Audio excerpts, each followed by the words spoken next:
You know something? All over the world, God is moving by His Spirit, and He's using ordinary people just like you and me, whom He has given us skills, talents, and abilities to use to serve to reach this generation with the gospel of Jesus Christ. One such talented individual who has a creative gift in communications is lead pastor Bill Markham. Bill, welcome to It's Your Call. Great to be with you. Hey, Bill, I'm so glad you're with us and taking the time to be able just to share a bit of your personal journey. But you know something, Bill? Before you talk about that, just give us a little bit about what Central is all about in St. Catharines, Ontario. I'd love to. I have the privilege to lead a great group of people here in St. Catharines, Ontario. I've been here for 9 years, and we've seen this great church with amazing history.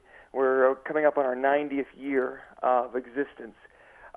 Just grow incredibly in a 9-year period and be able to have impact into our community.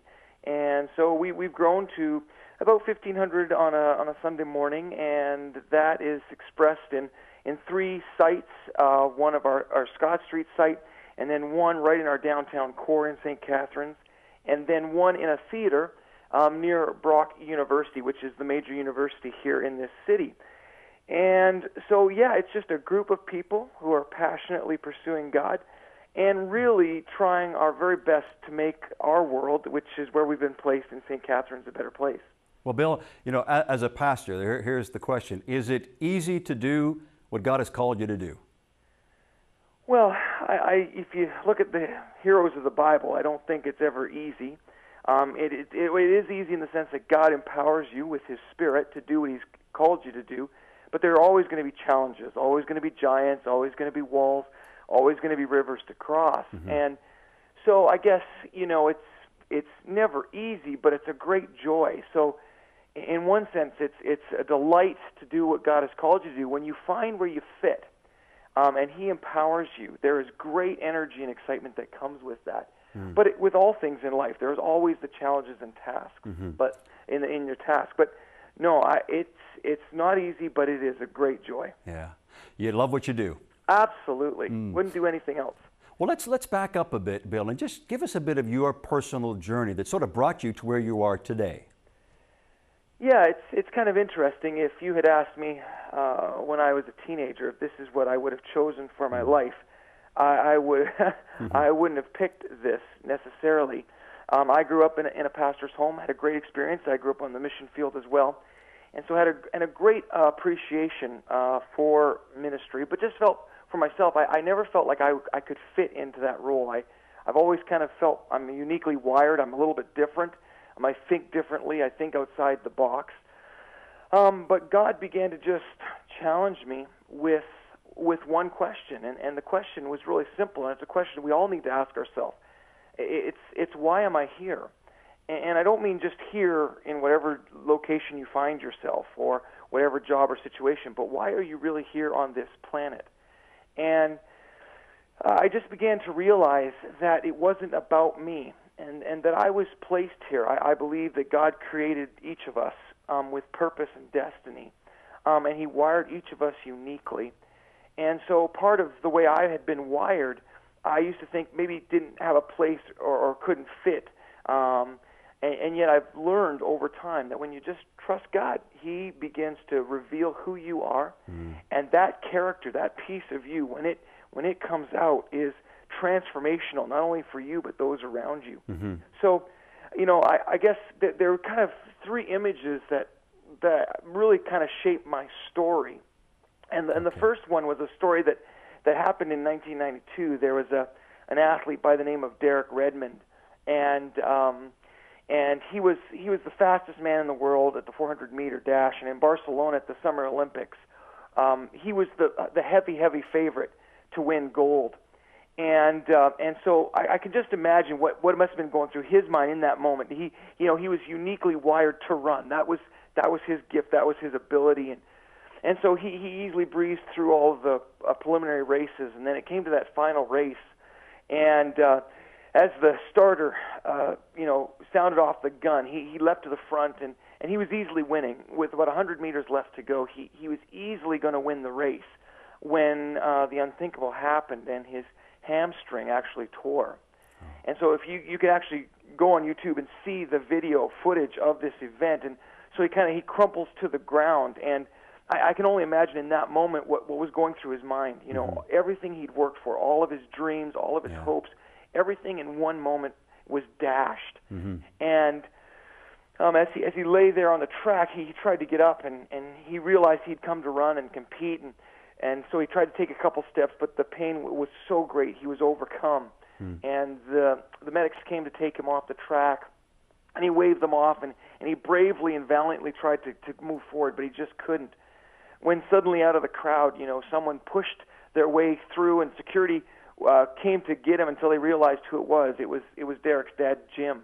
Oh. And in this really moving moment, Jim comes alongside of his broken son, whose dreams have just been dashed, and he puts his arm around his son, and they walk side by side. And in the words after, you know, the father said, "Well, my son came to finish this race, and I was going to help him finish it." Wow. And you know, it's funny because I look back at that, and to be honest with you, I don't remember who won the gold or the silver or the bronze that day, but I do remember Derek and his dad, because I think it's a picture not only of God's heart, but what we are called to do. And the amazing thing about the God that we serve is that all of us in our life are at some point going to feel the pain of disappointment, shattered dreams, frustration, and there are all times when we fall. But the amazing thing about the God we serve is that He doesn't sit in the stands of heaven on His hands and do nothing about it. He comes out of the stands and He walks alongside of us. That's the power of that word incarnation, or the word that we use to describe God at Christmas time, Emmanuel, God with us. But the other piece to that was not only is that what God does for us. I realized in my own existence and in my life, I was many times sitting in the stands, and I saw friends, neighbors, family members who would crumple and fall. And you know, we don't always know what to do in those moments. You know, we try to fix it or we give a pat answer. But I just realized that the greatest thing, the greatest purpose that we have been called to is to sometimes get out of the stands, get out of our comfort zone, get out of what we know, and walk alongside of people and carry them. And so that moved me to the realization that I have been called, no matter what my vocation, no matter what my title, because honestly, those things do not matter. Right. Geography doesn't even matter. It's I have been called to, when I find needs, to come alongside those needs and walk alongside of them. And I realize that's what God does for us. And if we trust Him in our own life, we will finish this race called life. And we will hear these words, "Well done, good and faithful servant." And we'll realize in that moment that it wasn't the amount of money we made or, again, where we lived or what we did, but it was the fact that God was walking with us. And so I just realized for my life, I wanted to be in the game. I wanted to be a person who walked alongside of people. And that really began a journey and changed the way I thought about even ministry. Because, you know, again, you think of pastor as a profession, but it isn't. It's just an opportunity God gives you to serve in a different way. So no matter what you're called to do, and this is what we communicate in our church, no matter what you have been called to do, use that to walk alongside people, and you will change your world. Okay. Awesome. Now, Bill, that illustration, that image helped propel you then. Now, did that propel you into full-time vocational ministry, or were you already in ministry when that image really generated what you felt God was calling you to do wherever He placed you? Yeah, I was already in. When I was a teenager, you know, going through, you know, what a lot of teenagers go through, the big questions of life. God kind of arrested my heart in that moment, and I began this journey. And the truth is, it's a journey. Like, I don't even feel like I've arrived. And I don't think it's not about arriving. It's about this journey. And I've been I'm continually being shaped and formed. I'm growing, I'm maturing, I'm understanding, I'm coming to greater awareness. But I was already in ministry, and I had some preconceived ideas of what that was. But it was kind of stories like that began to break me to come to the realization that we're all called to do something. And so from that moment on, it kind of changed my perspective as to what I'm really trying to accomplish. And so for me, the truth is, it's not about the size of the church that I pastor. It's not about even where I am or any of those titles or anything. It's am I being faithful? Am I walking alongside of people no matter where I am? And so God's just given me the opportunity to do that here in this great city that I desperately love and want to change. Well, take us now to the next step in that journey. Well, you know, I guess so then the question became, if this is my passion, if I really believe that God wants to change me, and God has called me to help people who are broken, they're all around us, what does that look like? And part of my frustration was that, in my mind, and again, this is part of my journey, I saw a disconnect between sometimes what the church is and what the church should be. I saw, so as I began to walk through the church, I realized that a lot of times what we get caught up doing is kind of talking to ourselves. We build these structures, and we don't mean to, but the walls of the church become our whole perspective. All we see is what's inside of those walls, and we actually become a captive to the building or to preconceived ideas or to tradition, and so we actually limit God. But you can't limit God. So what we do is we limit ourselves to what God can do through us. And so I think sometimes we get so caught up in, performance and in the right way to do things that we forget that it's just messy. Like, if you're going to love people, hurting people, you got to move outside of the proverbial walls. We know these things, but to actually implement them. And so we, as a church, just made a decision that we were going to try our very best to reach people at their point of need. And that was a tricky journey, because along the way you have people who don't like what you're doing, they don't like change, they don't understand your heartbeat, they still think it's about them, and so they get frustrated when you do things that you say, listen, we're on this journey to help people, to meet people. I don't even like the term reach out to people, because it speaks of this gap. I prefer the term to be within reach of people. So we began this journey to talk about what does it mean to be within reach of people. And so the next image there of this bridge kind of illustrates that.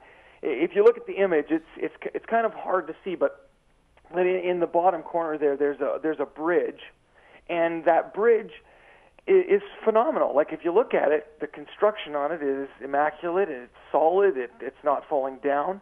It's a great bridge. It's a solid bridge. The problem is that at some point in the history of this picture, the river moved. It shifted. There was a flood or something, and so the entire river moved. So now the bridge in that picture has become irrelevant. It's not that the bridge is bad. As a matter of fact, that bridge probably had hundreds of people cross it without any problem. It probably served generations, but it's irrelevant simply because the river moved. And I realized that our culture is constantly shifting. It's constantly moving. And so if we get stuck in a certain pattern, in a certain way of thinking, in a tradition, it doesn't mean that those things were bad. It doesn't mean that at all. It just means that culture has shifted, and if we don't shift with it, we become irrelevant. And so, I love tradition. I honor tradition, the things that I grew up in.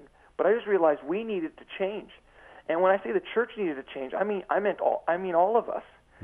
We needed to realize why we were really here and what we were really doing. And so we began this journey of asking the more pertinent questions. How do we connect with people? The power and the beauty of this God who loves us no matter what we have done, no matter what our mistakes. How do we communicate that in a way that engages our culture, that they understand? And so we began to just explore that creatively. What does that mean? It meant changing our language. It meant changing the things that we do within our celebration experience. It meant changing how we spend our resources. Instead of spending on things that benefit us, how can we spend those to be more missional? That began another transition for us.